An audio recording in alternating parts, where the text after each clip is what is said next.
spectacular as we get ready to kick total ass yet again here from Los Angeles. Little delay tonight. Copa America is still going on. That thing was delayed. It'll probably go for another half an hour to 45 minutes, maybe an hour. We're approaching midnight on the East Coast, 9 o'clock here in LA. I figured let's just get the show underway. A lot of folks like watching this next day on YouTube, so we're just going to do it live like we always do.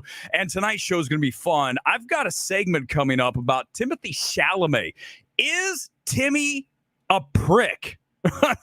I'm just going to say it as straight up as I can as we get into that. Also, how young is too young for Deadpool and Wolverine? That is on the way. But our big story here tonight is, yes, if you watch Breaking Box Office this morning, you know that we called it. We said that Longlegs was going to kick total ass at the multiplex, and it did. We actually nailed this film.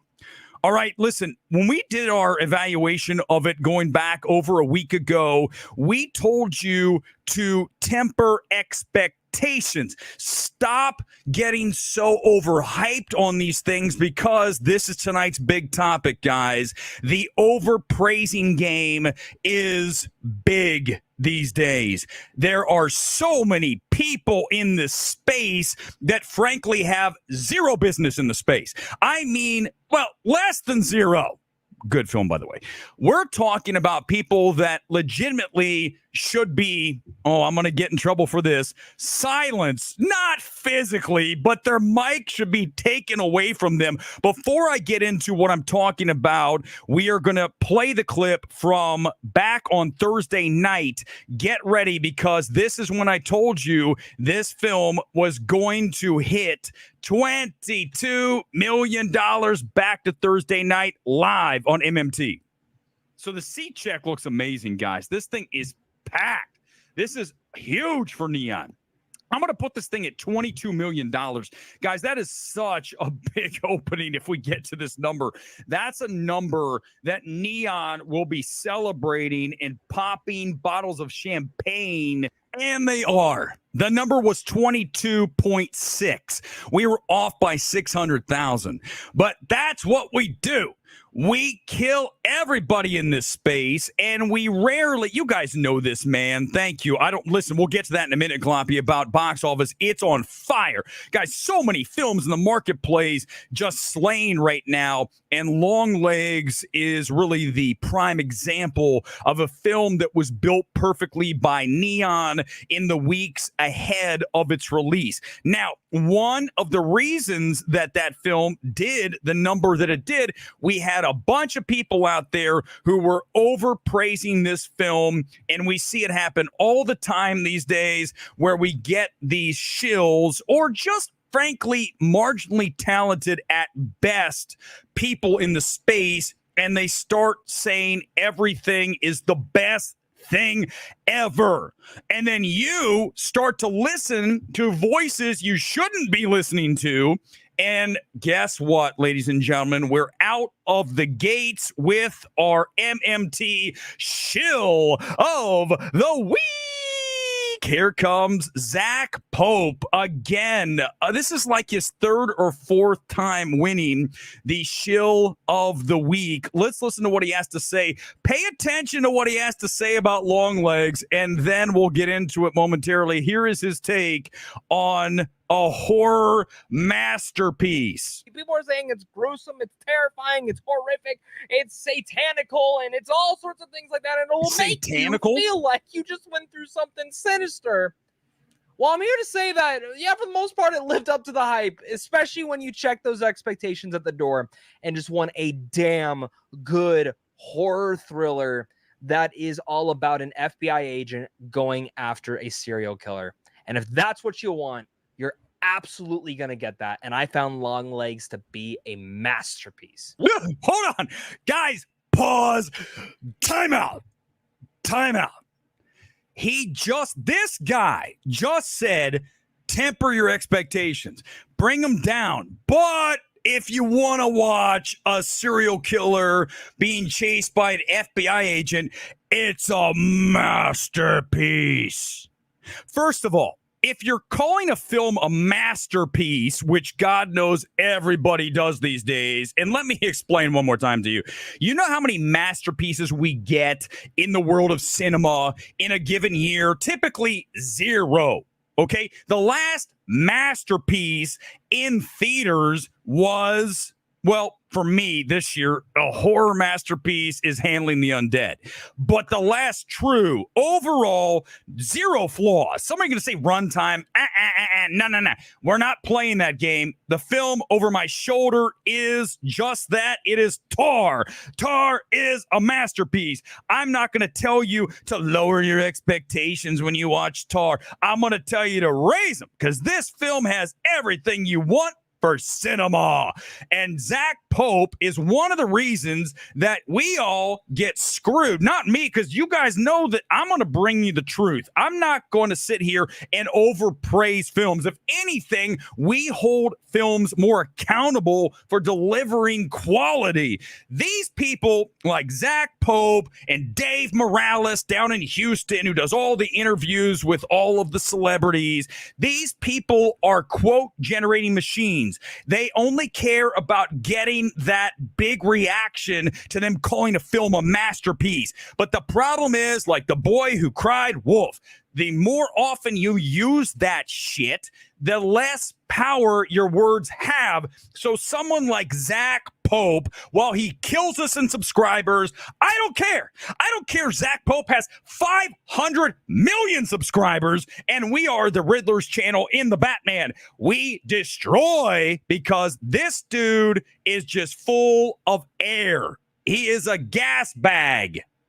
And I'm telling you guys, this is the problem with everything in the film, quote, journalism space. We've allowed anybody to come in. I don't even, oh, you can do it. You're so great. Oh, you're so talented. That's what we tell the kids these days. I'm so Zach is one of those kids that was raised, you're so talented, honey. You can do anything. You're one of the best at whatever you choose to do. I know you will be at the pinnacle of whatever you choose. And unfortunately for all of us, he chose to be a, quote, film critic. Oh, my God. Who watches this? Who watches Dave Morales? Who listens to these people? And this is what happened, guys. Look here. This is exactly what I'm talking about here tonight. Look at this tweet that blew up. This is from Front Row Ho. Me leaving Longlegs, the scariest, quote, and creepiest, quote, movie of our decade. I roll. You're damn right, because this is what happens. I told you guys who was right about Longlegs. You've seen it. That final act. Are you kidding me? The supernatural twist. We're going to have a doll possess the father to kill the family? What the fuck?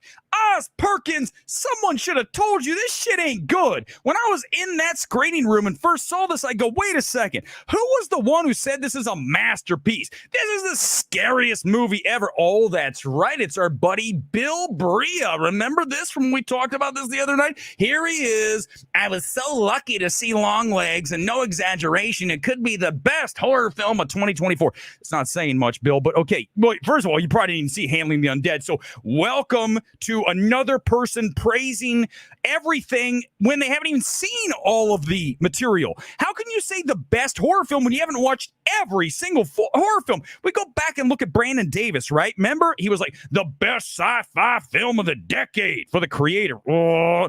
And yet, he gets to say that and gets on the poster. Dude doesn't even watch 50 to 75% of the movies. I have seen virtually every single film that's released this year in a theater at AMC. And AMC Burbank gets virtually everything. So when I tell you it's the best horror film, it's the best comedy, it's the best overall film, I've seen them all, okay? Maybe I missed something from Blue Fox Entertainment. Cut me some slack. I sat through Vertical movies. In fact, one of our favorite movies of the year is Vertical. Everybody get out your shot glasses.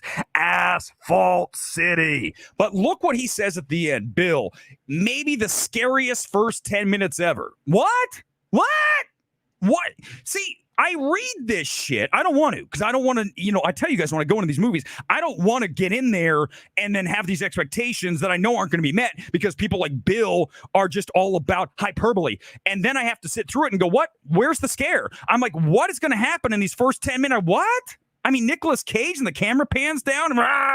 That's not really scary. I mean, it's an okay opening. I don't even think it was that great, but the scariest ever? Who are these people? Like, what have they even lived a life? Have they experienced anything when they come out of a movie like Pope? Oh, it's a masterpiece. But if you temper your expectations, no, wait, you shouldn't. You should raise your expectations. It doesn't even make any sense. You guys, you need to be more choosy with your voices. And the problem is this is coming back to bite us all in the ass, because then you guys get angry because, like this dude, the guy on Twitter is like, well, me saying it's not scary, it's not creepy. That's what I told you guys. But yet Weber's the problem. Weber's the asshat. Weber's the jerk. Weber's the guy who doesn't know anything. Oh, really? Oh, that's fucking wrong, and you guys know that shit. And for everybody who says that, know that they are the ones who have no fucking clue. I mean, that's the reality of the situation. That if you put me head-to-head with anybody in the space, they will lose. Anybody. Because I am objective, fearless, talented, and here comes Weber banging his own drum. Too bad. You know what? I don't even care at this point. You guys are going to put Zach Pope on a pedestal. You're going to go ahead and put Bill Bria up there with 7 billion retweets. Fine, go for it. I'll take my 50 likes, but at least I have fucking credibility. These people don't, and they are ruining everything, and it goes to what Sasha Stone, she tweeted this. I know a lot of oh my God, Sasha. Guys, listen, we need more people in the world that are outspoken. We need fewer people in the world who are all about everything's great. You're so talented. Here's your participation trophy. No, we don't need that. We need people in this world that say the reality of the situation. We need more Simon Cowells and fewer Paula Abduls, right? And with all that, Weber's being racist. You guys know there'll be some clown out there who cuts that. Weber's being racist. You guys know what I'm talking about. We need more Simons and less Randy. Oh, I'm racist again. Fudge, forget it. I can't do it. You guys know where I'm going with this, but look what she says here. Sasha says this. My hot take for today is that the film industry needs fewer critics. She says less. It's fewer.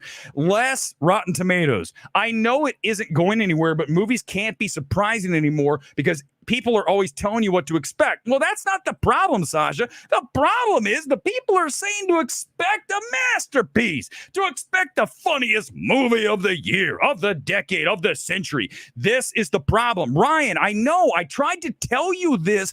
Go back and watch the reaction stream, which thankfully actually was one of our biggest streams, because I want to get the word out there so people watch and go, this guy doesn't play the game like all of these other wannabes. This guy holds back and then only brings forth the extra high praise when it's merited, not when it's like, let's just say this is the greatest thing that came out this week. And I tried to be out there. I try to do this shit. And then Weber's the jerk. Weber's the asshole. Weber's this. And like, oh, okay. Well, guess what? I'm better than them, and that's why they say those things, because ultimately the track record will show you we do not play the overpraising game. If I say it's great, trust me, the chances are it is great. Comments, let's go. On the deck tonight is Gone Girl, already pushing some of these here tonight. Give him some love. Come in with the super chat. I want to mention this off the top. I played a song from a film that I feel is underrated. Is it a great film? No, but why do you need to watch Trance? Because it's directed by Danny Boyle. And Danny Boyle is probably the most underrated director that we have working. You know, the last time we had a movie from him? 2019. I was on the IMDb page. Look at this. 2019 with Yesterday. That's how long it's been. He's done TV. We have not had a film in 5 years from him. And if you want to, go ahead and try to measure the talent of Danny Boyle, just go watch Yesterday, a film that if it were directed by virtually anybody else, it would be of flaming disaster. That man can do any genre. He is as talented as anybody, and we need a movie from him. Can't wait for 28 weeks later. Trance, and I'll tell you what, I love that song, and I played it off the top. The reason I'm saying all of this about the Super Chats, because now that I'm playing music off the top, I'm getting a little bit of a copyright pushback, even though we're trying to promote these songs. So if you're watching after the live, you didn't get to hear Here It Comes from Trance, but as soon as you hear that song, you're like, I'm back in the film. And it's a really hard to follow film. I'm not going to lie to you about Trance, but when you get to that conclusion and the way that Boyle directs it, and then that track on top of what is being seen and being calibrated in front of you on the screen, bang, that's what we want to do. We want to be there. Back to the Super Chat. Let's do that. Yes, 100%. Coach sipping Jamba Juice. Longlegs disappointed me. Depiction of the serial killer was outlandish and goofy, 100%. More Silence Lambs and Zodiac. Listen, I'm 100% with you. The more I think about this film, even though remember, I'm the first guy to admit that I will always push a rating higher based on the competence of the director. And once I watch a film like Longlegs, directed by Oz Perkins, and someone who, go back to Gretel and Hansel for me, Black Coat's Daughter, but really Gretel and Hansel is the one that was like, oh my God, this guy. If you have a film that is dialed in from a tech standpoint and calibrated the way that film is, forget the screenplay. For me, I'm going to go higher. I always tell them Menzel, I admit this. But if this film did not have the doll supernatural angle, this film could have been an all-time film. It needed to be grounded. What do we always talk about with this shit? We talk about films that need to feel like these characters are real. These characters live in the real world. I can run into them on the street. And this film doesn't feel like that, because right off, you know you're in trouble, right? In this film early on, where she's talking about the crimes and she's like, well, we don't know how he does it because he's not in the house. So something's happening where you're thinking, oh my God, it's possessed. What is happening? And then you get to the doll and I go, oh my God, right? You're not alone. Okay. And thanks for the super chat, Coach. The reality is that we tried to tell you guys to go like stamp it down, and then you'd probably think it's fine. But that's the issue. You got all these people out there making noise and clouding up the space so that you sit there and go, oh my God, this is not as good as they were telling me. But remember, guys, you gotta pay attention to who's saying it. Don't just take anybody for their word, because I'm telling you, 95, maybe higher % of the people in the film space lack talent. They're compromised. They are not objective. They're shilly, or, look, political. We'll talk about the Trump situation here tonight. I'm going to mention it because I like to look at everything and then give you some idea of where I stand on it, even if it's politics. I know it's going to get some people pissed off. I don't really care. Here's what I'm going to tell you. I can go into a film, go back to a Hillbilly Elegy, where all of these critics were like, this is terrible because of the politics of the subject of the film. That's not how you review a film, okay? If someone does that, they've instantly nullified everything they do. They're not objective. I can go into someone I completely disagree with. Let's just have a hypothetical. Let's have Erick Davis from Fandango, who we've dragged repeatedly on this channel. Zach Pope tonight.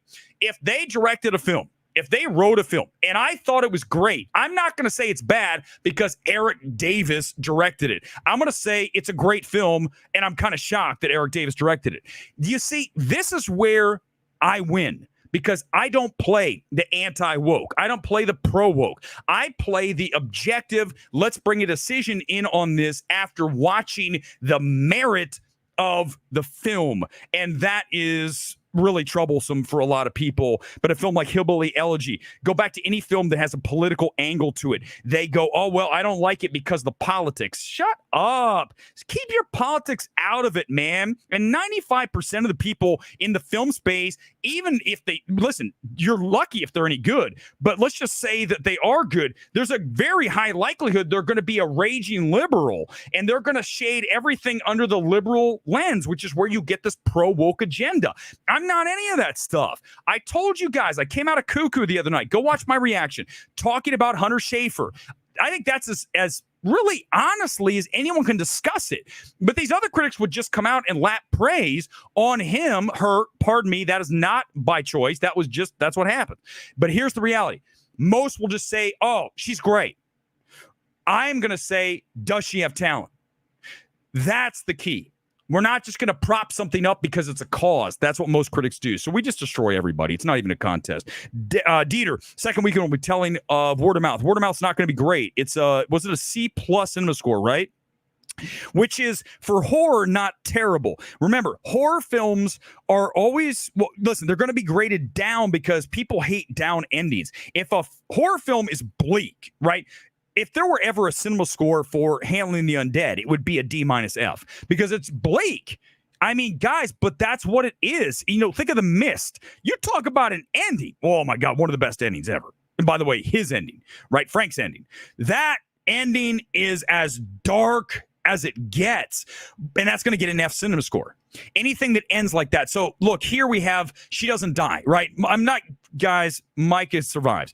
And God bless her for surviving. Can I say one thing I haven't mentioned? I'm going to tell you here tonight. You're here watching live. I'm going to go ahead and lay this on you. I work out at a gym on the Sunset Strip because I value my fitness. It's very important to me. You guys probably know that. If you don't, I just told you. Here's what I saw the other day. I'm running. I run up and down Sunset. And I'm not going to lie, shirtless. It is what it is. And guess who was crossing the street? I am 97% certain. Not 95, not 97% certain it was Micah Monroe. She is very thin, and she's a knockout. And I went, my God, I'm in the middle of my run just going, yeah, I got this shit. Top Gun volleyball shit, only running. And then I go, oh my God, that's Micah Monroe. That's the beauty of living in LA. She is stunning. But listen, this film doesn't end. Just a little side note here, you know, that you don't get anywhere else. Zach's not talking about that. Davis isn't talking about that. First of all, Eric Davis is not running up and down Sunset shirtless. Cars would wreck if that happened. Not in a good way. Cars would run into buildings. It would be really bad. In my case, cars crash into each other because they're in awe. Yes, MMT remains undefeated. But here's the reality, is that it wasn't that bad of an ending. It wasn't as bleak, right? And also, it's kind of goofy with the dolls. So that's why you get a C+ cinema score. These are the reasons why I'm better than everybody, man. I got to come on here and do my thing like the Riddler and the Batman and all that shit. And nobody cares. I don't give a shit. Because I know that if someone decides to hit the button and go, what? Holy shit, this guy is like out of control, but also dead on. This is a good combination. Someone told me when they watch my streams, they don't have to hit the plus 0.5 button because we're flying so fast here live on this Sunday night, a little after midnight now on the East Coast. Is the game over? Gone Girl, give me a score check. They needed to show Longlegs barely throughout the film. I agree with this. He's into too much. They show too much. And listen, it's right. You always want to keep your villain, to keep your whatever you're trying to have the audience be invested in. What is this thing? You need to keep that to a minimum on the reveals so that when we get to the reveal, you're like, whoa. I think a film that wasn't great, but did a very good job of keeping the creature in reveal under the blanket for the longest amount of time was Antlers. I was so disappointed by that film because I love the direction of, you go back and look at some of those films. I go back to The Furnace. What was the Out of the Furnace?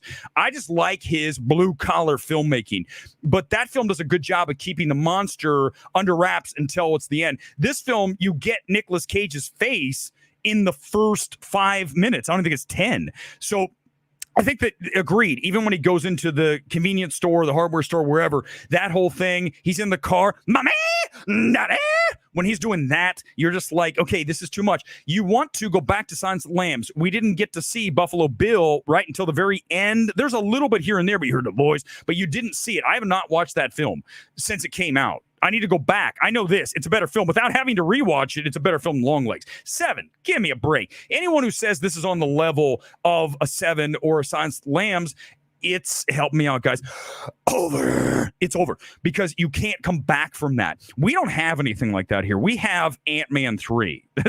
Who cares? It's Ant-Man 3. Doll Element killed it for me. Sully, good to see you here tonight. By the way, for you, Asphalt City, near impossible to walk out of the tightrope of living in the real world, welcoming in the supernatural at the same time. 120 million%. Talk about a random number. That is dead on. Sully's very good. Give him a subscribe on his channel. He's on YouTube. Sully streams.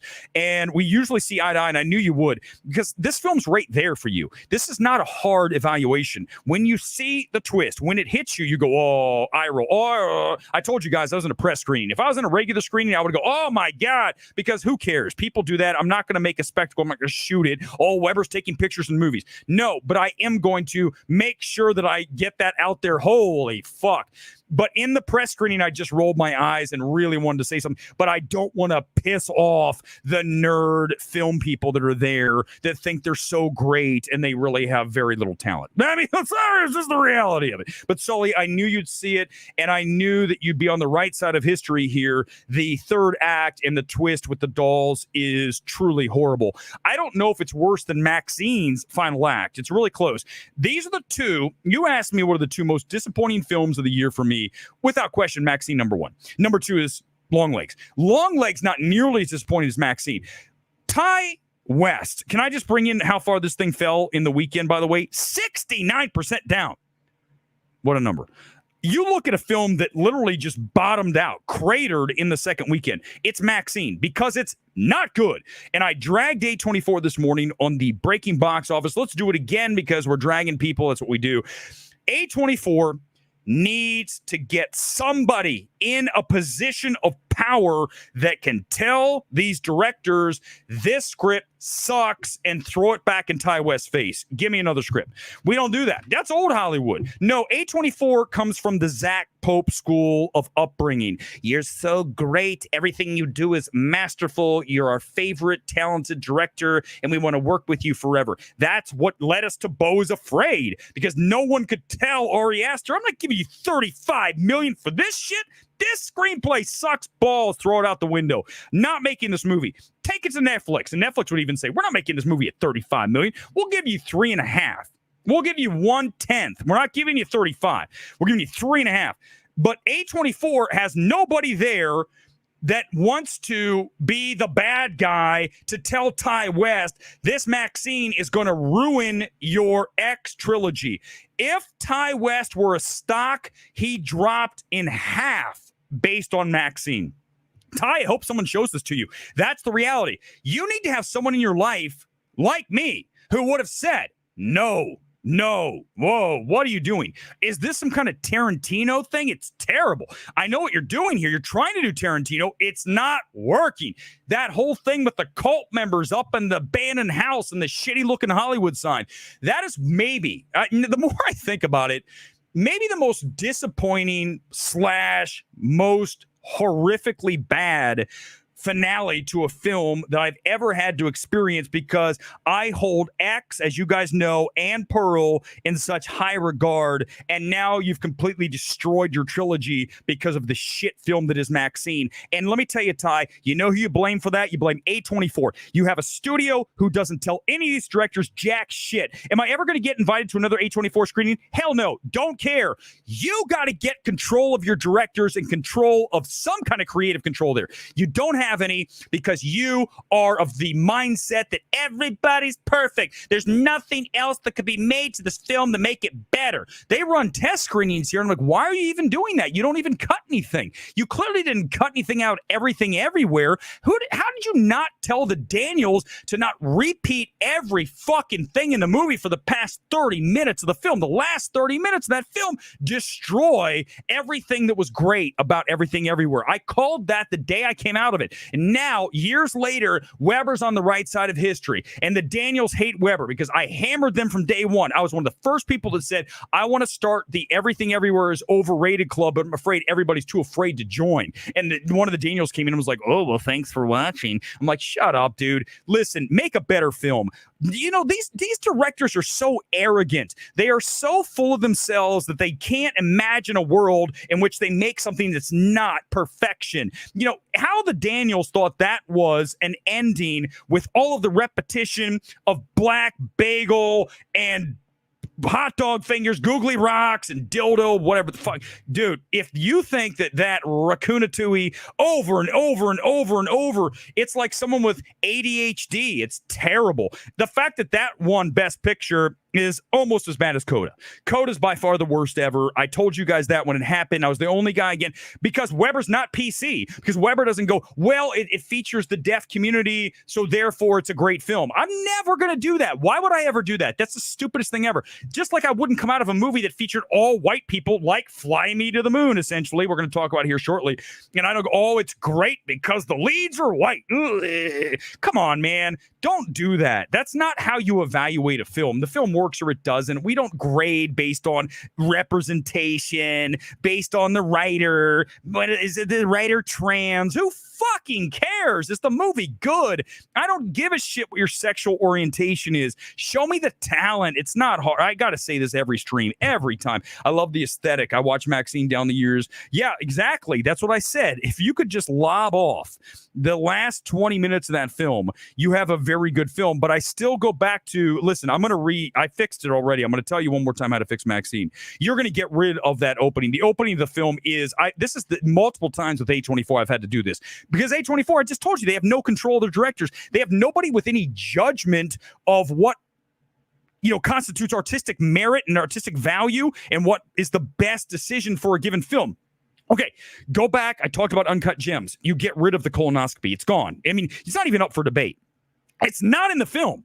It's out. Safdie Brothers, it's out. You're not getting it in. I'm not going to even budge off of that. Go back to Barbie. Talk about another film. You do not open with the Kubrick. You do not do that. It's gone. You had it in the trailer. It's gone, Greta. It's not in the movie. That film opens up on Barbie Land. It's more effervescent. It's more just get you into it. Same thing here with Maxine.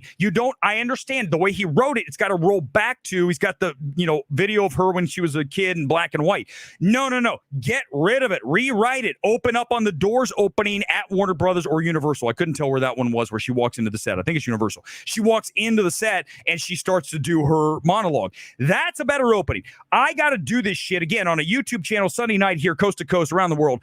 And I got to do it live. But A24, multi-billion-dollar evaluated film company, right? They have evaluation of multi-billions. They can't tell these directors this isn't the way to do it. Because, of course, remember, nobody's going to tell a Ty West, oh, you're not perfect. Listen, guys, if I was making a movie, which we're writing, the film's coming along, guys, we're getting close. It's going to be good. I promise.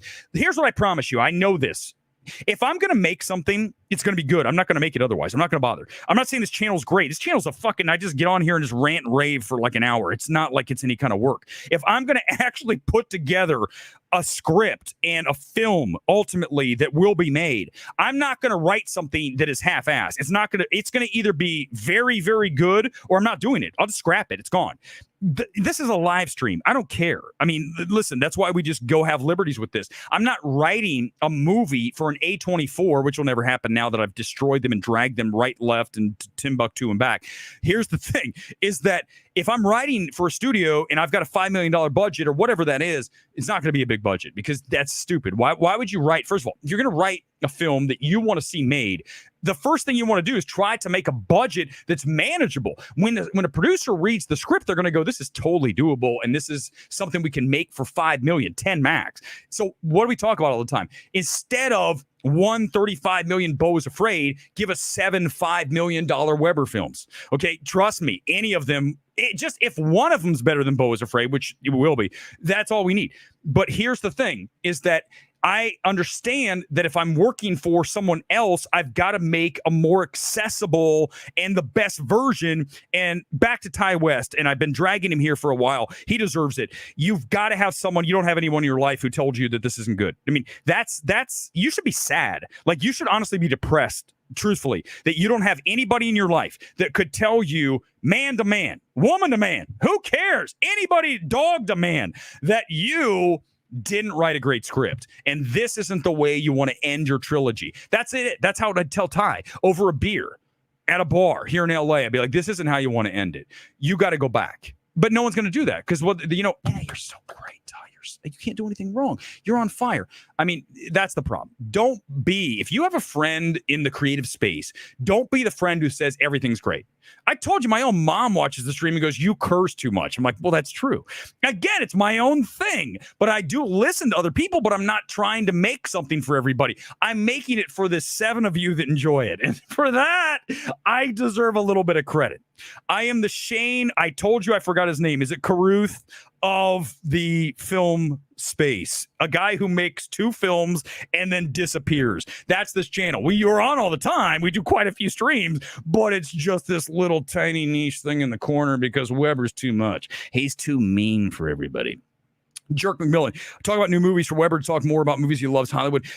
Listen, yes, but I because here's the thing. We can go back. I can do that. I should really pick out a movie every single time and discuss an older film. I was talking about The Doors the other day with my friend who loves films, and he's very smart. And we were talking about The Doors and a film that I watched in college. I've not watched. I saw it twice in a theater, but I haven't watched it since 1991. 2? What year was Doors? But that's a great film. I remember knowing that when I watched it. Now I could tell you exactly why, other than Val Kilmer is Morrison, right? That is there. But just now that I've been doing this for a decade plus, I can see here's what is working, here's what's not working. And it's really about, over the long haul, you proving yourself. I talk about that all the time in the space. There's too many people in the space that just come in after a day and say, here's my take. You don't have any background. Why are we listening to you? You haven't proven yourself. You got to prove yourself over years, not over months, years. And that's the problem now. Everybody can be a quote generator. And the studios know that. They just watch sometimes when there's a quote on the screen. It's like, who wrote that? It's like really small. Like, what does that say? You can't read it because they don't even care. They just want someone to say masterpiece. Best film ever. Scary. Holy shit. I shit my pants. Right? Whatever it is, that's what you're going to get. Okay, let's go to a couple more things before we get into the big evaluation here tonight, which is Fly Me to the Moon, a film I liked, and I'll tell you why here momentarily. What is Deadpool and Wolverine's age limit? Let's find out. Let's go to Sean Levy and Ryan Reynolds discussing this. This was an interview that they did, I believe, with Variety, talking about, how young's too young to watch this. I told you when this film comes out that this is going to be a big film with younger kids because the parents are going to take them no matter what. It's Deadpool Wolverine. Everyone wants to see this thing. Here's Sean Levy talking about it, and I think we get Ryan Reynolds afterwards. Let's listen to what they have to say. Here we go.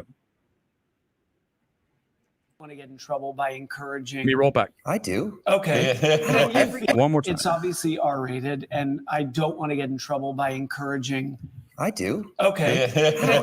So many kids. Yeah. So many kids have seen both Deadpool 1 and Deadpool 2, Yep. and I would say that this one uses all the sort of most essential aspects of those movies, but it's never rated R just to be rated R. I mean, a lot of it is just that's the character. The character is very crass. He's like got his brain is like a half-eaten omelet. Or if a half-eaten omelet was like inside the skull of a 7-year-old half the time. I mean, it's a very particular thing. But he's a kind of shaggy dog character. My own kids have seen it. I mean, they're, Yeah. And mine. Yeah. And they came damaged. Yeah. So, so quick. I'm going to be responsible here. Don't bring a 2-year-old. I think a 2-year-old. Okay, fine. do not We bring a draw the 2-year-old. line at 3. Just the sound level is really high. I would live. Yeah. Thank you. Yeah. No, See, that's the funny thing is they're 100% right. Kids are going to go see this film. There's not even a question that it's going to be packed full of kids that are under the age of, 17 for R, right? They're going to be like 10-year-olds in there because the kids have watched it at home. The kids watch stuff on TikTok that's violent. They watch these kids are watching porn at like 8 years old. So Deadpool is not really all that offensive to the kids or to the parents. So I think that anybody who's saying that Deadpool Wolverine is going to not be huge or as big as I'm saying it's going to be because of the fact that these kids aren't going to go, the parents, they're going to take them. It's the event. This is an event film. This is bigger than Inside Out 2. This will be Barbenheimer in one film. That's how big this is going to be. $200 million opening is what I've got here. I just nailed Longlegs at 22. I'm on a hot streak. Do not doubt me. $200 million. And that's because parents are going to take their kids because they know ultimately it's Deadpool, it's F-bombs and a few gunshots and people getting blown away. The kids have played games, video games that are just as violent, if not more so. So it's not going to foreign up exactly, Nomus. The reality is it's not going to slow this film down at all. What will slow this film down is if it is not very good. It doesn't have to be great. It has to be a very good film because that will then meet the expectations of everybody that is waiting and just, God, they cannot wait until we get to this now 2 weeks away. We're going to get this film debuting next Monday. We'll probably do a Monday night stream. Right now, I'm off limits to Disney. They don't even want me to see the movie. So whatever. We'll see it Thursday. We'll do a reaction stream though on Monday night here live. And tomorrow night, Twister's live for sure. I can't imagine bringing a kid to an R-rated movie until 12, 13. Yeah, but guess what? You're not the parent that I saw at Pet Sematary, the remake, the Paramount 2019 remake with this 5-year-old kid as the movie comes out about 10 o'clock at night on a Monday. It was critic screening / press screening / promo screening. And they go, and the little kid was like, Mommy. And I'm like, good God, that film's dark. You guys know, I actually like that remake. But again, when you have a kid that's 5 years old going to see something like Pet Sematary, you don't think they're going to go see Deadpool? Of course. Now, a lot of parents aren't great parents. So remember that as we get ready for a gigantic opening here in 2 weeks. Again, tomorrow night, I want to mention Twisters Live. That will be a full-on MMT evaluation, spoiler-free. I want to say that if you go back and watch the Longlegs reaction stream, I think that was one of our best because I didn't mention any of the spoilers. I told you there's something that happens that's going to piss you off, and I was right. Go back and watch it. It's there for you. Look up Longlegs reaction. You'll see it in MMT. We are good at this. And here's the reality is tomorrow night when I talk about Twisters, obviously you guys know what the movie is. I don't need to explain anything about what the film is. Here's what's going to happen is I'm going to tell you, here's why it's good. Here's why it's bad. Very simple. And we'll make that about 30 minutes max tomorrow for Twisters Live. I see that at IMAX Universal. I cannot wait because that is the biggest screen in all of LA. Fly Me to the Moon's a disaster. Okay, Life of Bri, you ready? Let's do it right now. Let's do our MMT evaluation. Before I do that, I want to mention this. Fly Me to the Moon opened with $10 million stateside, $9 million overseas, $19 million.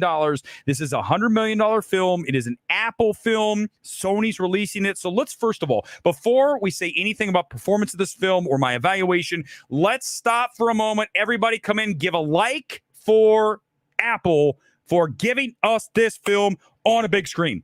Because Netflix wouldn't. So let's keep that in mind. That's not why I'm going to like this film. But I'm just letting you know, of course, I value a Sony working with Apple over a Netflix working with nobody.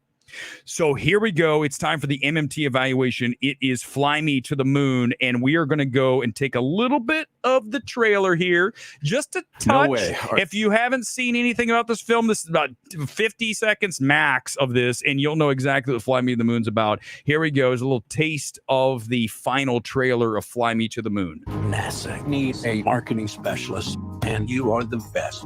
The Mustang Fastback, 355 horses for him, seat belts for the family. Just lucky that my water didn't break in there. Hi, Ron. Why sell cars when you could think bigger? Fly me to the moon. Liftoff. We have liftoff. You must be the launch director. You're the killer from Manhattan. Change plans. Now that we know the whole. Okay, I'm going to pause there. I'm going to get hit with a copyright strike. I don't want to do that. I just want to give you a taste to see who's in the film and what it basically feels like. Here's what I'm going to tell you. The first thing, and really the main reason, the number one reason that you should see Fly Me to the Moon is you've got Scarlett Johansson. She's spunky. She's fun. She's playing this immoral, I would say, ad executive who's kind of a swindler in life and has worked her way up the ranks by saying and doing anything, including lying. And now she has to lie for NASA because they're going to recreate the moon landing on a set, which, by the way, is interesting. Just want to talk about that real quickly. So a lot of people think that the moon landing was bullshit and that we never went to the moon. It was directed by Kubrick on a set somewhere here in Hollywood. And so that's addressed in this film. So I think that's kind of funny, right? When you think about the fact that Hollywood everybody says works in conjunction with the CIA and all. You've heard all these stuff, these crazy conspiracy theories, that this film addresses the fact that yes, this was shot on a set, but it was also in outer space. So that's something curious. But when you look at Scarlett Johansson, this is one of her best roles because she has to basically run the movie. She has to. If she does not work, this film is going down hard. And she is really effortlessly transitioning between comedy and, again, the energy that she has. I think when you look at Channing Tatum, he's kind of boring, right? That's not one of the good things. I didn't even put him on the list of good or bad, but I'm just going to mention him here because he's the other lead. Channing Tatum is Channing Tatum. You're getting a very limited actor who, if you just want him to be very muted, you're going to be okay. If you're going to ask him to up his game and become something that, you really need to get the energy going on this film, you don't want Channing Tatum. He's had a few examples of some things where he gets a little bit out there, but when he's just kind of down, like I love Foxcatcher. He's perfect for Foxcatcher. Bennett Miller, come back, give us another movie. He's perfect for that. But when you look at him doing this role, he just doesn't have the personality that makes the role really take life and take off. And I think that film definitely is hindered by him, but because of Scarlett Johansson being so strong, we overcome that. We talk about that quite often, that when you have someone who's not as great, you need someone to elevate, right? They talk about Kobe Bryant. Whenever he was on the floor, he elevated everybody on the floor. He made people better. Jordan, no question as well. You look at, in this case, Scarlett Johansson makes the entire film very watchable by her presence, by her energy. And that's why I think that one of the number one reason why you see the film. I think the other thing that you have here that you don't have a lot of people talking about, this is a minor thing, but it is a reason why it's a recommendation. When you have someone like Daniel Pemberton, who, when we talk about the composers out there that are really strong in this town, you go obviously to a Reznor Ross, to a Ludwig Göransson, to a Micah Levi, to Johnny Greenwood. I think we need to for sure put in Daniel Pemberton, because he did, of course, cross the Spider-Verse. He should have been, at least, he was nominated, right? He didn't win, but he should be there because, you got Ludwig. You're never going to win that. But you look at Pemberton, he just classes it up with the choices. You get someone like Lorne Balfe, and the choices they make in the score just aren't right. They're not emotional enough. They just feel generic. Here, even though the score's not all that present, but when it is, it's the right score. And I know that this is very niche and very specific. That's what we do. And this is why at some point, some studio is going to have the fucking balls to bring me in, and I'm going to go, this is good. If I heard Lorne Balfe's score on this, I'd be like, get rid of it. Just lose it, and let's bring in Pemberton. Let's bring in Micah Levi. Too weird. Micah's too weird for this. Let's bring in Reznor Ross. I'm not going to do this. Let's just bring in Pemberton. Let's bring in somebody other than Lorne Balfe. These things matter. This is the other big reason to watch this movie. It is this guy right here. Let me see if I can find a picture. I've never seen this dude until I watched this film, and I'm like, let me find him here. Let me find him in this clip. Give me a second. Yeah, there he is. Let's watch him. Do you see him there on the screen? Hit me. This dude, who I don't even, what's his name again? He's from Community. I didn't watch Community. So when I watched this, he plays a director who's this flamboyant, demanding, egotistical director, and he's great, and he steals so many scenes, and a lot of it is inside Hollywood. A lot of things he says are brilliant, and if you know, or if you've worked in this town at any level, you're going to be like, oh my God, this is good. He's great, and this is another reason to watch the film. So there's your two. It's really performances. I think the problem with this film is that it needs front porch compression. You guys listen, we talk about so many films that need to be turned accordion style and crunched, compressed. This film, on the front half, before we even go to the moon, there's so much that's really doesn't need to be in the film. It comes in at about 205, 210. This film should come in at 145, 150. If you could get me 15 to 20 out of this film, take that front porch and compress it, this is a better film, and it's even stronger than the number I'm giving out here tonight, 85%. I enjoyed it. When I sit through a film and I'm not like looking at my watch, going, when is this over? I enjoyed the Florida setting. I enjoyed, obviously, ScarJo. I enjoy the story. There's a lot of good things here. It's not a perfect film by any means, but it's by no means a bad film. Whoever said this is not a bad film. Guys, this is not Argyle. This is not a film like this is a competently made, fun, effervescent enough film. And I'll tell you who's going to like this film, an older audience, and that's what you're seeing in the numbers. It's why the numbers aren't that high. Remember, as we talk about Fly Me to the Moon, we're talking about a film that has to be protected by windows. What are windows? Those of you who don't know, it is a theatrical window. Back in the day, before COVID, we had a 90-day window on everything that debuted in the theater. So if it debuted today, 90 days from now, you can have it on streaming. So in October, you get it on streaming. Now, when COVID hit, everything that was in the theater was at home. Remember that? It was First Cow. I think First Cow they held, but they brought The Way Back. What else was there? The other one, The Hunt. What were the other ones? They were in theaters, and all of a sudden they were at home. And then you train the audience that, look, hey, the movie theater doesn't even matter anymore. Just get it at home. And that's why we hammer people like Frosty Little Bitch, who sat there the entire time during COVID going, it's not safe, because those people almost won. Those people, those shrill little bitches, almost won. And tell him that. I can't wait to see him out. I hope he comes up to me. You own that shit, Frosty. You're part of the problem. You were the guy out there going, it's not safe. Don't go to a movie theater. Well, I drove to Vegas with Gore when we were still hanging out, and I watched Tenet. And I had to wear a mask and all that shit. But let me tell you something. During COVID, I did everything I normally did, and I'm alive here tonight. I'm not going to say anything other than that. But here's what I'm going to tell you. People like Frosty are the reason that I'm still pissed, because they almost won. Their phobias and their fears almost did us all in. If you're scared, here's how we're going to do it. Going forward, I've done this a million times. I'm doing it again tonight directly to you, Frosty. Stay home. No one will miss you. Nobody. Nobody's going to miss you. I know your ego doesn't tell you that, but trust me on this. Nobody will even notice you're not there. Next time around, keep your mouth shut. That's simple. Do not join in the chorus of, I'm so scared. Oh my God. Stay fucking home. We won't miss you. And that's how we're going to proceed. So going back to the windows. Sorry, I have to do it, guys. I have to do this shit. And why am I doing it again? Because there will be a next time. And the next time it happens, you have to remember what I just told you. Not this time. We're not standing 6 feet apart. We're not going in the grocery store 5 at a time and only this way in the aisle. It's not happening. Do you get it? It's not happening. And the more that we say that, listen, I don't need a nanny.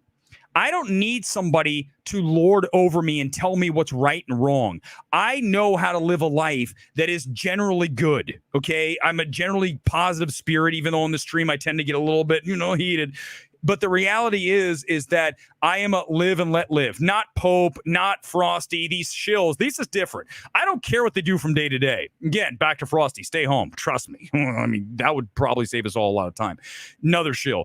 But here's the thing. We need windows. Sorry, guys, I got to do the COVID thing again because we got to keep hammering these people. Okay, we're going to talk about Trump momentarily because I'm going to do it. Because I'm going to talk about the people that said, oh, you just missed. Oh, my God, we almost had a hero. Listen, guys, have some fucking humanity.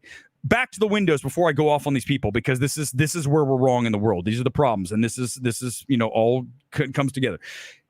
Go back to the windows. Quickly, let me finish that thought. A 90-day window protects a small film because then you tell the audience, if you want to watch Fly Me to the Moon, you got to go to a theater. Otherwise, you get it at home in 15 days like bike riders. No, don't do that. You're training the audience to sit at home.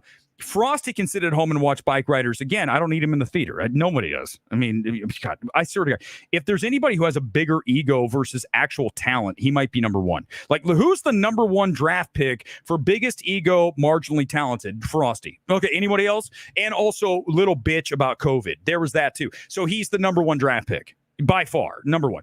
And I'll do it every time. I'll do this every fucking time because we got to tell. Next time's not happening. It's not happening. I mean, Mark, Sony and Apple keep it in theaters the way they did with Anyone But You. No, but listen, Anyone But You was not an Apple film, correct? It was just Sony. I'm 95% certain on that. It's been, trust me, when it's out, I know these things. Now that it's some time's passed, I'm pretty sure that was strictly Sony. So that's not an Apple film. Apple was Argyle. Apple was Killers of the Flower Moon. And what else? And obviously this. I think there was something else I'm missing. So you have those films, but I that was the Sony film. Sony's not Apple. right? Apple's really the one steering this. Sony is helping them put it in theaters. So Sony won't get the final say. It's Apple's decision. I hope Apple does what they did with Killers of the Flower Moon, at least leave it in theaters for a while. That was during award season. Today, this isn't going to be an awards film. No, I mean, I like Scarlett Johansson. I would have no problem putting her up. She's fun. I mean, listen, we need to get more performances like this in versus, it's got to be these 5. It's got to be this. Why can't we throw Scarlett in there? She's very good. I think it's one of her best performances, and she carries the movie. What else do you want? By the way, tonight's kit is Mallorca because Spain, of course, won. And today, and who won? Did Argentina win real quickly? Give me a score check. I did the stream live. I don't even know what the score is. Argentina or Colombia? Who won tonight? It was like going on for hours, and I finally said, let's just do the stream. Who won? Someone come in. What do we have? Gongro, who won? And let's do this. I think we've done a ton. Let's just do it right now. Let's go to Trump in a minute. Let's do bad boy Timmy C. Timothée Chalamet. Is he a jerk? Let's find out. Let's read. Guys, I always admit this. I know a lot of you are like, I read Daily Mail. I love me some Daily Mail. Daily Mail's very smart about their gossip. I like the stuff they do. You guys ready for this? Is Hollywood's new golden boy really a hyper-paranoid diva? Insiders reveal frat boy behavior behind the scenes of Chalamet's new movie and the cruel edict allegedly issued to the crew. Okay, here we go. If America's new Hollywood sweetheart is a man, it would be actor Chalamet. Skipping Timothy.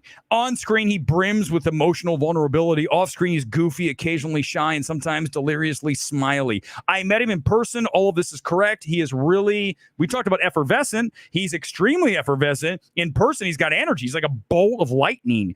Timothy, they screamed outside of a screening of the Venice Film Festival back in 2022. Many of them have been waiting 3 hours in the sun. Okay, this is all fucking bullshit. Let's get to the thing. Here we go. Movie industry insiders who work closely with Chalamet in his upcoming Bob Dylan biopic, A Complete Unknown, directed by James Mangold. I got some James Mangold thoughts in a moment. And yep, I'm going to have to bring this up. It's going back to the past. Got to do it. Got to talk about it. Got to put in my 2 cents because that's what I do. They claim the burgeoning superstar is, in fact, a raging diva.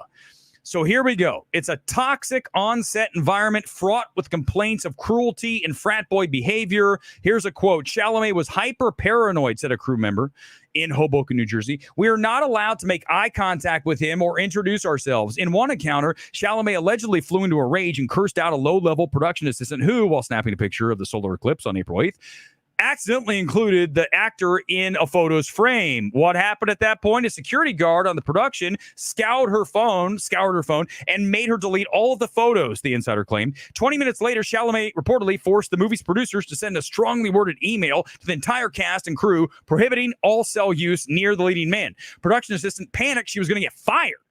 Even when using a phone or taking a picture was critical to aspects of their jobs, they couldn't do it because Chalamet was allegedly freaking out. Additionally, Chalamet allegedly hated when the crew watched rehearsals and harbored a particular loathing for stand-in actors who helped the lighting department fine-tune their setup before he arrived for a scene. I know we have directors who watch, writers, and people in the industry. You know what this looks like. So apparently he doesn't like the stand-ins. This is all according to reports. Chalamet once even seized a restroom trailer for himself at the last minute, which caused massive lines and long waits to access other facilities, putting 120 background actors and 150 plus crew members out of luck because the shitter was taken over by Chalamet.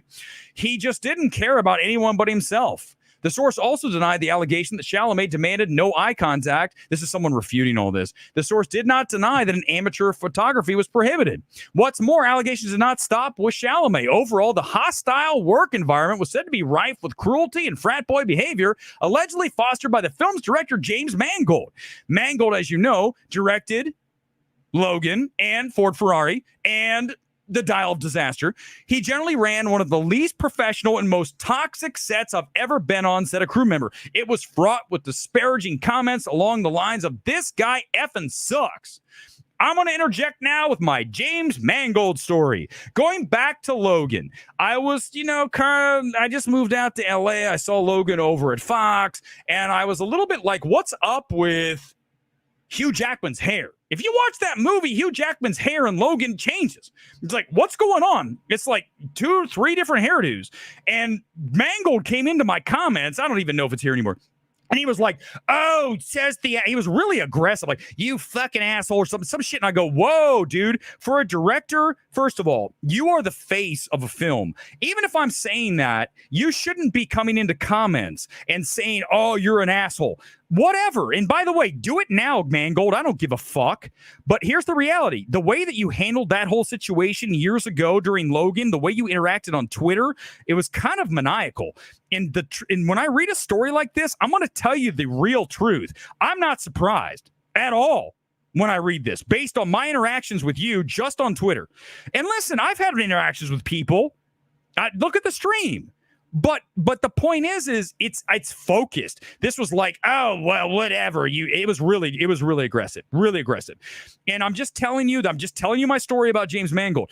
And if I tell you that, then I'm just coloring the picture in. Okay.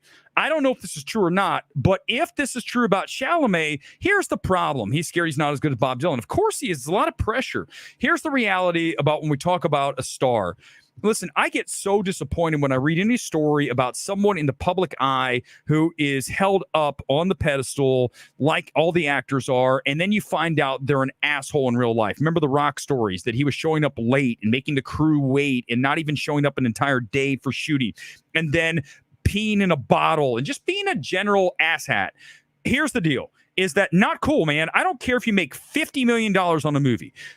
Your job is not, you could be demanding. Tom Cruise, go back to, remember when he went off on the crew during the COVID restrictions for Mission Impossible. I understand what he's doing. He's trying to get the movie done. So if he loses his shit, it's different. If he's just losing his shit for no reason or being a jerk, instead of just being generally cool, right? When you watch the stream, you might say Weber's a jerk. No, listen, I go after certain people because they deserve it. But in general, Gone Girl will attest to this. Britain will attest to this. Gore won't, because Gore's completely compromised. God knows what he's doing now. I am not in real person a super aggressive jerk. I can, but here's the thing. If I were ever like at a level like a Chalamet or a director like a Mangold or whoever it is, I certainly would be under more control around others and try to be as cool as possible, because here's the thing. In life, you got to remember where you came from. I'm a kid from Columbus, Ohio, Midwestern kid, and I will never not be that. So I don't care if you gave me $10 billion. I'm still going to be a version of the same person you're watching here tonight. It's never going to change. And I think so many people change through money, through fame, through power, and that's not going to happen with me. Would I drive a nicer car? Would I live in of course, but I wouldn't change how I deal with people transactionally in life. If I was writing, let's say that the script takes off like I expect it to, and it's really, it's going to get made. I'm not going to all of a sudden be like, oh, I have a script. I'm like, who cares? It's good. Let's make another one. I'm not going to worry about it, because I think ultimately you have to be approachable, normal, and relatable. And I think I'm all those things. And here's the thing. Even the film Twitter people that hate me, they can't even point out why. He's loud. He just called Frosty out. He said, Zach Pope, too bad. Don't be like that. You won't be targeted. I don't just randomly pick somebody. You over there, I mean, come on. There's got to be a reason. So I don't like hearing these stories. It's really sad. Mangold, well, I didn't know that bass player, but I'm telling you, he did. And listen, it's kind of unhinged. And I'm telling you, as a studio, I'm not hiring somebody who has that kind of reputation. There's no chance. I don't care what you've made. If I know that you're going to be unhinged or you're going to be a pain in the ass to work with, I'm not hiring you. You're off limits. And Hollywood's run by, and I always look back at Weinstein, people that were assholes who got away with it because no one called them on it. The fact that this is allegedly still going on is not cool. It shouldn't happen. And whoever's at Disney, let's just say, going back to that, this is Fox, right? So it's Disney. The Dylan film, I believe, is Disney, Fox, 20th Century. So if that's the case, you got to know this stuff. They know it, and you can't look the other way. If you know that your director is maniacal, if he's a pain in the ass, she's a pain in the ass, you get rid of them. They're gone. You're not going to deal with them. And listen, unless it's the biggest star in the world, I'm still not going to put up with shit, because you have to treat people a certain way. And you've got 100 people on a set, 150 in this case. You can't be running around running a toxic set, being a jerk. You could be demanding. You can be like, guys, we have a shot to do. Let's go. Everybody get together. We got to do this. That's not being a jerk. Being demanding, saying, guys, come on, let's go. Oh, that's aggressive. No. Being aggressive is like, hey, asshole, what the fuck are you doing over there, you dumb motherfucker? I told you to put the light up. What's wrong with you? Are you really stupid? That is different. different. Me saying, listen, lighting guy, I got to get this shot. We have like 5 minutes. You hear, I understand people are like, Weber's yelling. I'm not yelling. I'm just saying I got to get this done. There's panic because I got to get this shot before the sun goes down. So I'm going to be a little aggressive, but I'm not going to be like, lighting guy, you dumb motherfucker. My God. I don't know what's happening, but I'm just saying it's how you deliver it. Of course, on a movie set, you're going to be tensions high. You're going to be a little bit amped. You've got a lot of pressure on you. Listen, I've had pressure in my life, guys. I used to be a news anchor. Okay. I used to do live television. The fact that I do this live here is probably proof that I have some skill at it, because a lot of people can't do what I just did for the past. We've been over an hour nonstop for an hour. Zero ums. I don't think, maybe one. Okay. And that it's a tight rope. It is a high wire act. And once you've done that, under the pressure of live television, this is easy. I've done it so many times that it's just like anything that you do for 10,000 hours, whatever you do, you're going to be good at it, right? That rule. So I think that it's unfortunate that we have people that if you get under pressure, they crack and they lose their shit. It's one thing to be under pressure and be pressured and, say, hey, guy, listen, I got to get this shot. That's not being aggressive. That's not. I don't care. The younger generation will say that. Fuck Gen Z. That's not aggressive. If I go, listen, dude, I need the shot. Can we go? Let's go. Versus dude over there, dumb motherfucker. I've been waiting for an hour, and are you the dumbest person on the planet? I can't, right? Berating someone like that. That's different. They sound almost the same. There's a big difference. Gen Z doesn't know the difference. Gen Z be like, the first one's bad. You can't say, get me the light. What's wrong with you? That's aggressive. Shut up, Gen Z. You're the biggest bunch of pansies on the planet, and you're the other reason why we have so many people in the space who suck, because a lot of them are Gen Z, and everyone's great except for Weber. He's mean because he bullies people. He says they're bad. You are bad. What do you want me to tell you? You're good? I'm not going to do that shit. That's not how we play the game. We play the game being honest, objective, fearless, all that stuff. There we go. Thank you. Listen, I appreciate that, Baba Bing Pictures. Baba Bing, here's the reality is that I don't care if no one notices, if 1,000 people notice, if a director comes in my DM, which happens, and it's awesome that they go, my God, dude, just so you know, you destroy people. And I go, I appreciate that. But here's the thing is, even if I didn't get that, I would still be doing what I do because I love film. I love movies. I want to see great films. I want to see Hollywood succeed. I don't want to see it fail like the anti-woke crowd out there. Oh, Disney sucks. Disney won't invite me to see Deadpool, but I'm sure Gore's going after he dragged Disney and said they're the worst thing ever and woke this, woke that. Gore will go to the Deadpool premiere. I won't, because Weber, that's the problem. I don't even care at this point. I'm not kissing ass anymore. It's never going to happen again. You either invite me or you don't. I'm not reaching out and going, can you please? No. At this point, I'll just watch it Thursday. I'm not going to play the games. And the PR loves to do that. They love to say, well, maybe he'll send multiple emails. Fuck that. You either send me an email, and listen, I'm going to be on your good list if I like the film. If I don't, I'm going to hammer it. Look at No Further Than Kinds of Kindness, a film that I turned around and actually glowed about after Poor Things. I can do this. I can be objective and all that stuff. Let's talk about Trump. Listen, I'm almost done. I got to mention this because this is, though, I think what we do more certainly than any other channel, because most people wouldn't even go here because they're afraid to say something politically that's going to be charged. Oh God, whatever. Here's what happened. Okay, yesterday, I don't know what happened. I don't know the kid. I don't know setup. I don't know if it's real. I don't know. There's a lot of theories. I'm not going to get into that. Here's what I'm going to say. I'm going to pull in libs of TikTok, and y'all going to, oh, Weber's using libs. I don't care. I'm going to use it because here's my point. It doesn't matter what the source is. Here's what I'm going to talk to you about the situation with the Trump, let's call it an attempted assassination, whatever you want to do. We'll take a lot of comments here because I think it's important. I have no problem. I need you to not be political for a minute. I need you to listen to what I'm going to say. Here's the problem that we have in the world. We have people out here. Let's go here. Let's just pick. There's a bunch of them here. Ruben Cojido. He's a mental health professional with the Department of Veteran Affairs in California. Let's look what he had to say about Trump almost getting his head taken off. If we go on face value, Mark, safe from being shot in the air. Yes, it's bad taste, but I also just finished reading Project 2025. He's making jokes about a guy who almost had his head blown off. It goes on and on. There's millions on here. People, there was a girl saying, hey, you aim better. Too bad he didn't hit him square. Listen, guys, you have to understand. Here's the deal. Maybe you think that Trump's Hitler. Maybe you do. I don't think I 100% think you're wrong. I don't think listen, no one is a hero. No one is the total villain. Not Biden, not Trump. But anytime we're cheering someone getting their head blown off, okay, you don't have any humanity.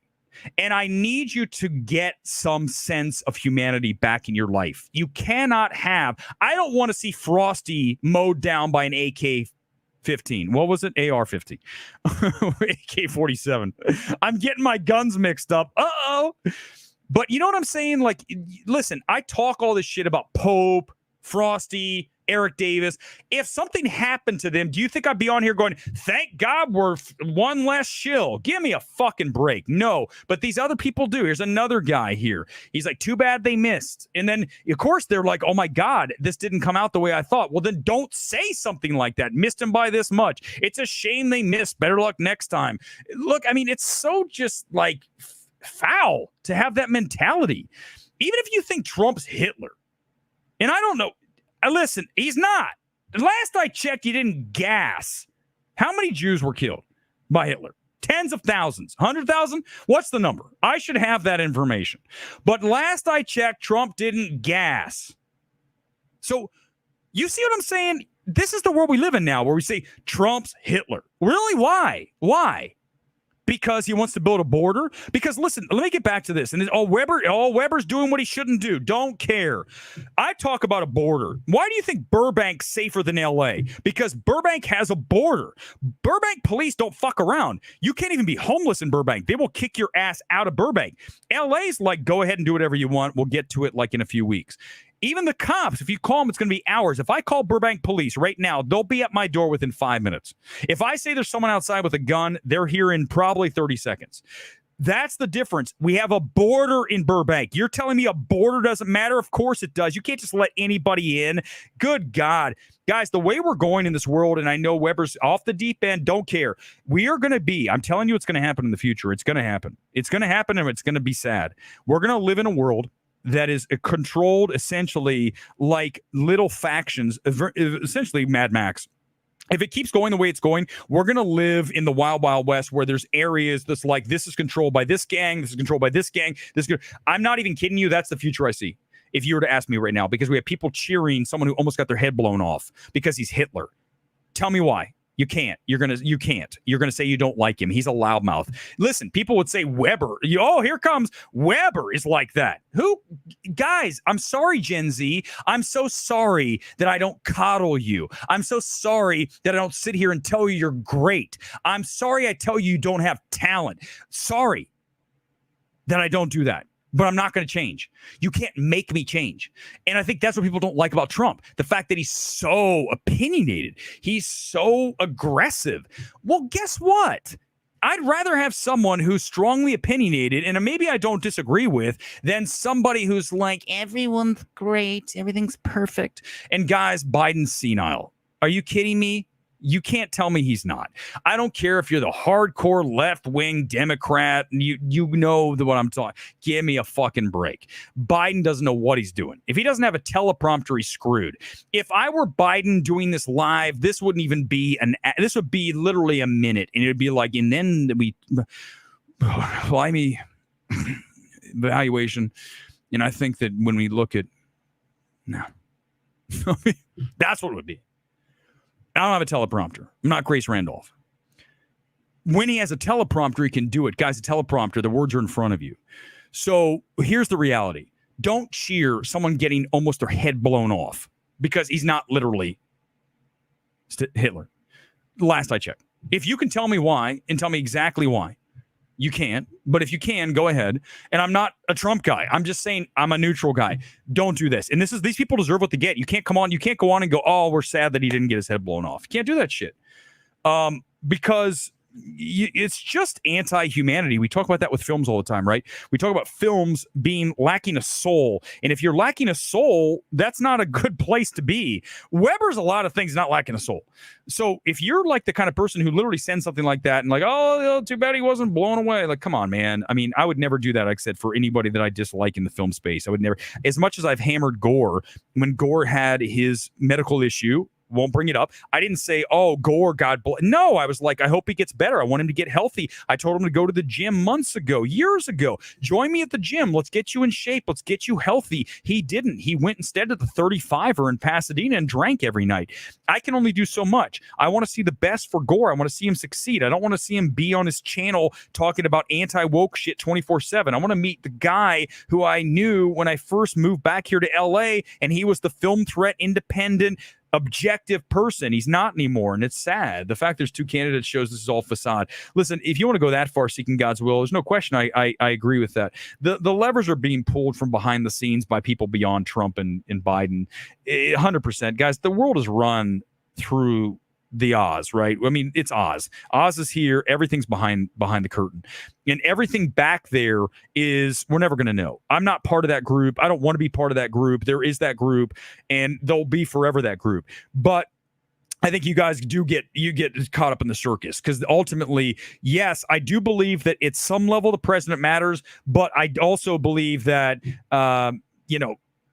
your life isn't going to change that much. I will say this, no question, and I'm going to say it again about the border. The fact that we have opened a border and just allowed everybody to pile in and acting like that's okay, that's a problem. I mean, nobody can defend that. Nobody. There's nobody that can defend that, because, again, once you start bringing in all kinds of elements from God knows where, you've just upped the chance of people not being safe. Why would you ever do that? Go back to 9/11 when we had to do all these things. Everything was shut down, whether that was orchestrated or not. I'm not going to get into that. I'm going to talk about just the fact that at least I felt safe, and it wasn't like COVID safe. It was like, we're going to make people go through metal detectors, scanners at the airport. We're not just going to let anybody walk on a plane. That's my kind of security. Okay.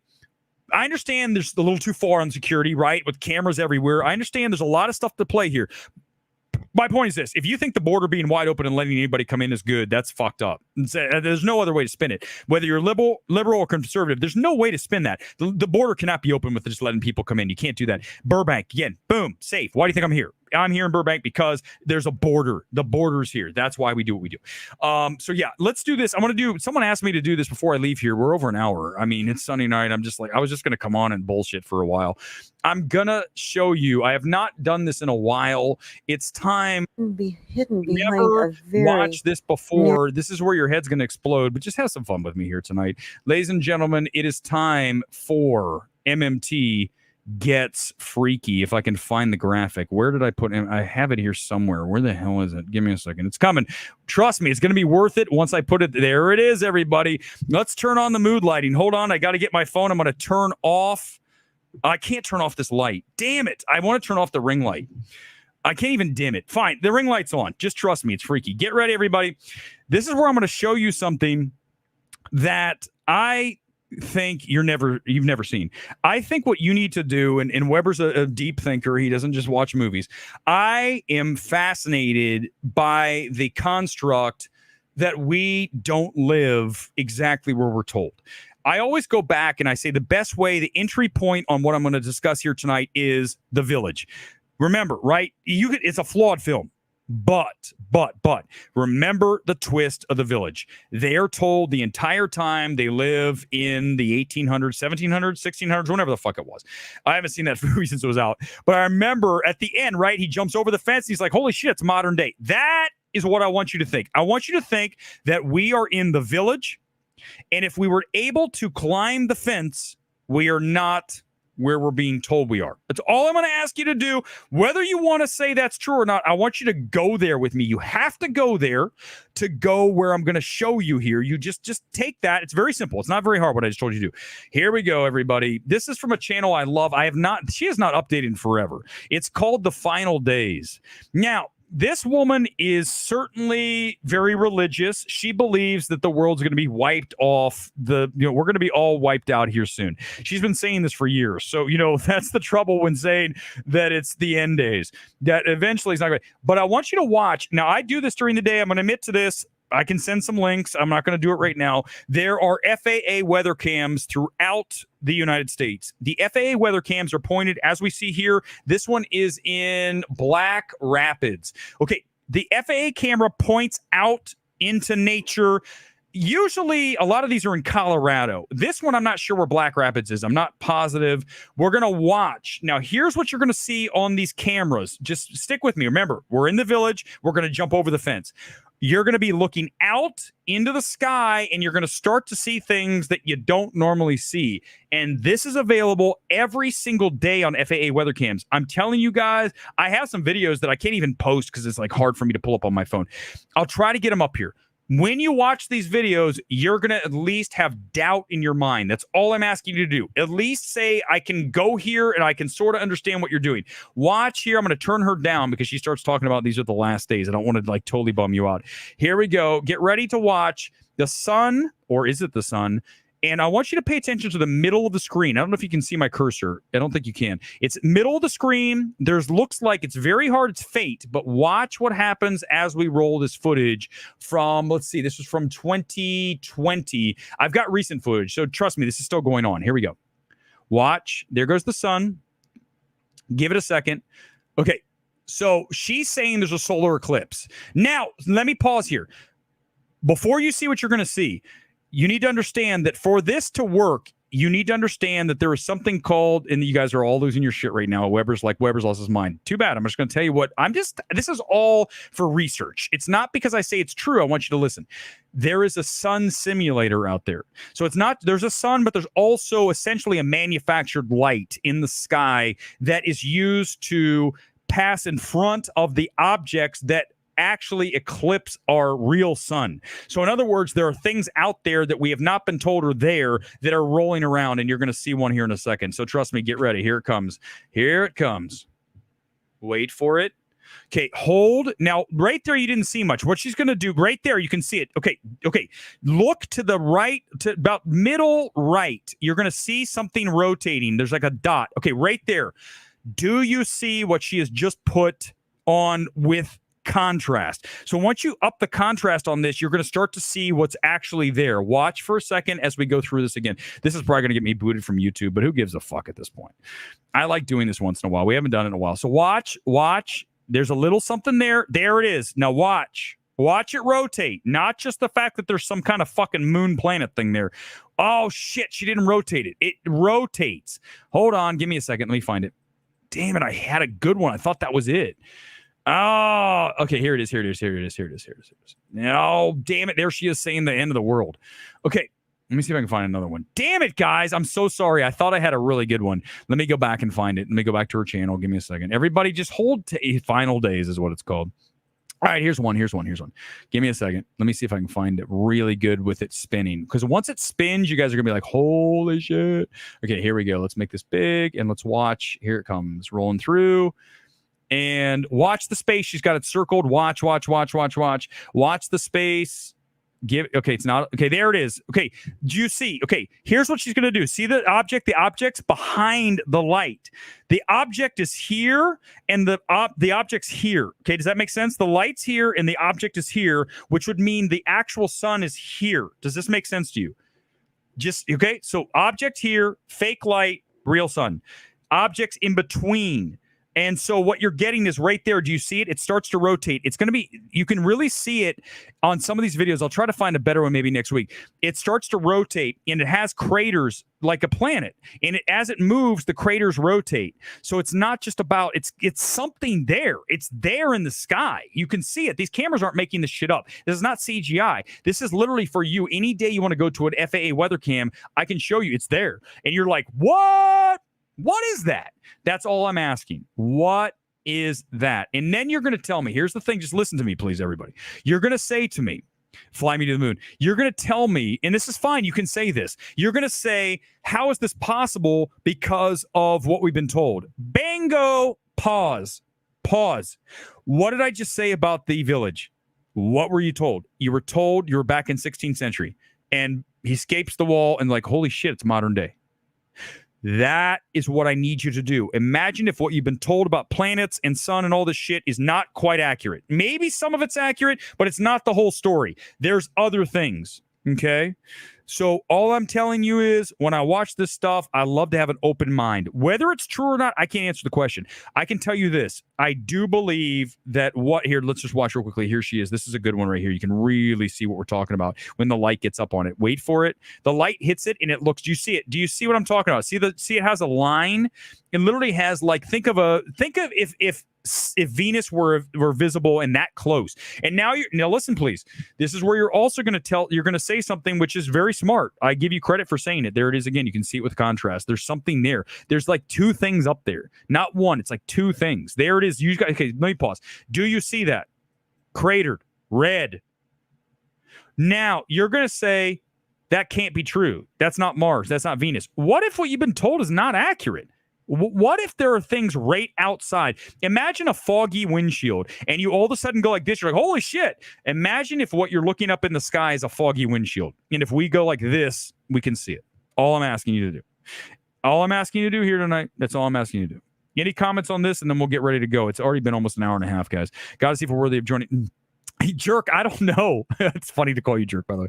I don't know the answers to these things. I just like to, is anybody else doing a show like this? Like literally everything is a game. We're going to start with films. We're going to roll to Trump and then we're going to roll to Planet X. You're like, what? What am I watching? And if that's your reaction, truth be told, you are watching the right channel. This is MMT, where anything is game. Okay. We're not political. Well, I mean, when it sounds like we are, we're not political. We like to be when it's time to be, give you the answer. But in this case, all I'm telling you is what you're looking at.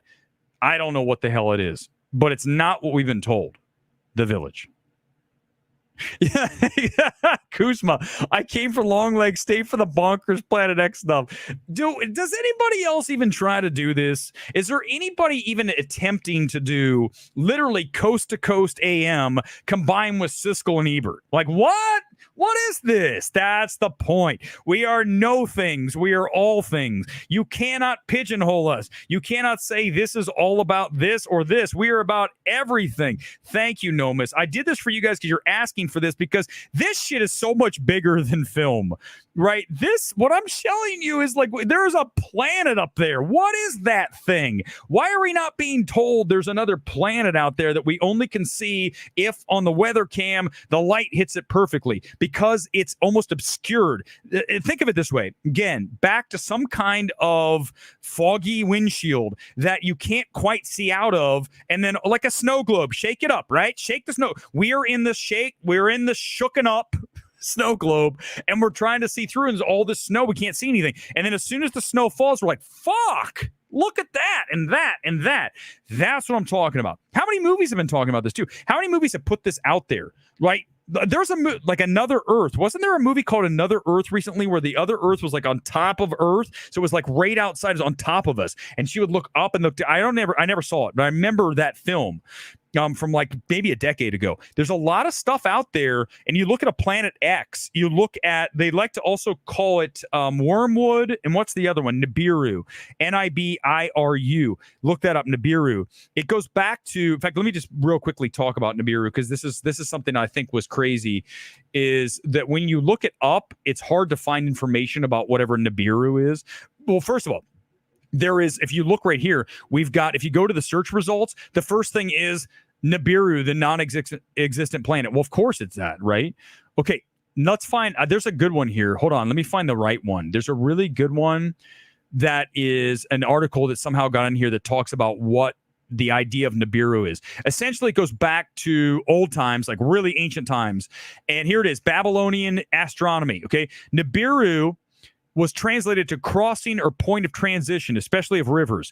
Okay, so look, so here's the hypothesis is that this astronomical object, call it Planet X, call it Nibiru, comes through in essentially some kind of wild orbit. Every 3,600 years, this son of a bitch comes into our orbit as this rogue planet, and that is going to be catastrophic for our planet. And if you look, this is another thing I want to lead you to. I'm only going to do a little bit more. I can't continue doing like literally 17 channels at once. It's too much. Go watch a channel I like called My Lunch Break, where it talks about how history has been rewritten throughout the years, because what happened is essentially we've had the mud flood is real. What you heard in the Bible about the flood is real, and civilization has been restarted multiple times. Now, if you want to go with that hypothesis that buildings are repurposed because we've been wiped out and started again, so that's why there's actually like underground cities, because the mud flooded the old city and now we have another one. So here's the reality. I believe our history is not what we've been told. I don't know what it is. I think some of it's accurate. I think a lot of it's not. Based on all the research I've done, not talking about planets, but as far as resetting, I am a firm believer that our society has been reset multiple times through their use of, because listen, here's how I know this. You go look at buildings that in our timeline, this is what My Lunch Break does, talks about how buildings that were, found in 1830 are way older than 1830. But according to the history, it was made in 1830 in like 6 months. That's what this guy does on the channel. He goes through all of these buildings going, there's no way in fuck.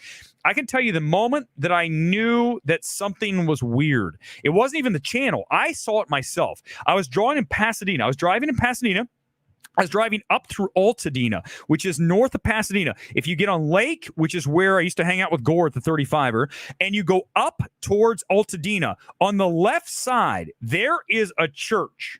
And I remember to this day, I had never been there. I looked at this church and I go, holy shit, that church is from medieval times. That church is not from our lifespan, not from even 100 years ago. It's like 1,000 years old. This church, it looks like medieval shit, like back in the 500.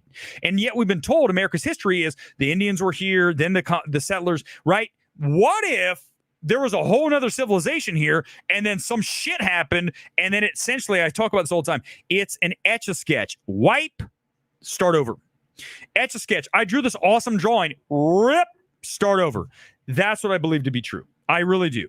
Quick comments and we're out of here. No, Dieter, it's not. It's not. My script is so grounded. That's the funny thing is listen, I love to talk about this stuff because I am really curious about everything. It's not film's awesome, but I'm curious about the world. I definitely believe that what we are told is not true. I believe some of it is. I definitely believe a lot of it isn't. And I think when you start to watch things like My Lunch Break, The Final Days, when you watch these FAA cams, you watch stuff, you go, wait a second, what is that?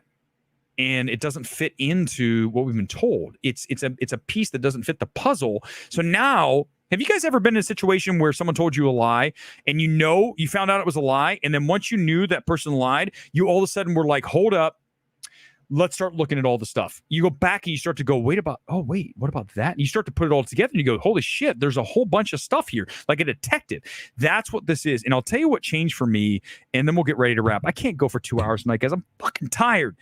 When I played volleyball all day. I played well, by the way. Weber's a decent beach volleyball player. I only won one of the sets, but listen, I'm actually pretty good. You guys will be like, Weber can ball out. Here's what I'm going to tell you, is that when you look at history, I think I really started to ask all these questions once COVID hit, because remember, COVID was told it was this, and this, and then you realized it wasn't this. It was something different.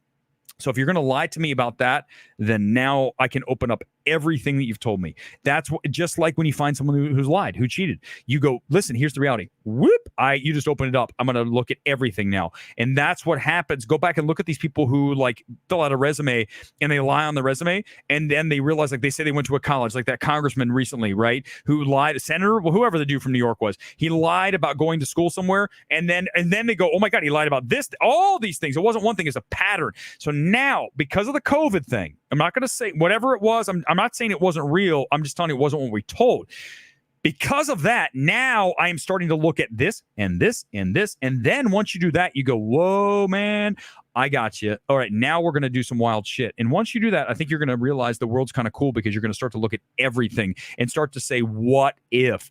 All we ask you to do. That's all we want to do. A couple comments. We're out of here at an hour and a half here tonight, I want to say. So no, Dieter, it's not going to be that weird twist. Gone Girl, only one more. Any more comments? We'll get out of any super chats. Gone Girl, some love. Hour and a half for Gone Girl tonight, who was sitting here and watching the Argentina game, who I still don't know who won. Someone come in. Who won? Argentina or Colombia? I'm going to go, since Messi was out, I'll say Colombia won. I'm going to go Colombia. Let me look. Let's pull it up real quickly. Who won? Argentina. Let's check. Argentina's. Oh, wait. No, Argentina won. I lost. But guess what? By the way, tonight, I remember the kid tonight is Mallorca. Spain, of course, won today. Sorry, England. And so another kid for you tonight. Delay begs the question, what's more important than human species? Sports. That's a good one, Jerk. We delayed tonight. Great question to end tonight. I'm going to tell you, I think that it's sports. Sports, listen, it's the great unifier. Is there anything that gets everybody together in one place at one time more than the Super Bowl, more than the World Cup, more than the Olympics? No, sports. Sports is really everything to society. People make fun of sports and the insignificance of it. It's a game. Think about what it does for all those people in Miami tonight in the stadium. All the people who, watch the Super Bowl with the highest rated show of the year every year. It's something that all of a sudden, like we talked about with Trump and Biden and all this shit, it unifies people. It brings people together, and bringing that back to film, the communal aspect of ingesting a film with strangers in a darkened room at the same time is rare in anything these days. We experience things in different times. We can do anything we want at any time. Now, when a movie starts, there's no pause. You run to the restroom, you missed a minute. This is the magic of being in a movie theater and watching it as it unfolds with 50, 100, 500 people as you come out of this with something hopefully that you've gained from watching the film that you just sat through. And I think that's the magic of cinema. So yeah, sports and cinema forever here on MMT, and some wild shit with random planets flying around. That too, live from LA. Peace out. See you tomorrow night for Twisters live about 9 o'clock, maybe a little before that. Reaction, MMT evaluation tomorrow night. That's it. Hour and 35 minutes. Too long. Show's too fucking long. Make it shorter, Weber.